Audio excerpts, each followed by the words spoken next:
Is your Temu shopping spree screeching to a halt because your card just won't go through? Let's troubleshoot why. First, double-check everything. I mean, everything. Is your card number entered correctly, expiration date, CVV code? Even a tiny typo can cause a rejection. Next, make sure your billing address on Temu exactly matches the billing address associated with your credit or debit card. A slight discrepancy can trigger a security alert. Okay, still no luck. It's time to call your bank or credit card company. Sometimes, they automatically block transactions they deem suspicious, especially for new online stores or international purchases. A quick call can resolve this. If your bank isn't the problem, try a different payment method. Temu accepts PayPal, Klarna, and other options. Switching it up might be the easiest solution. As a last resort, contact Temu's customer support.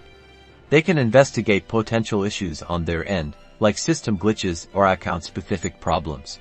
They'll guide you through it. Hopefully, one of these steps will get your card working and you back to bagging those Temu deals. Happy shopping!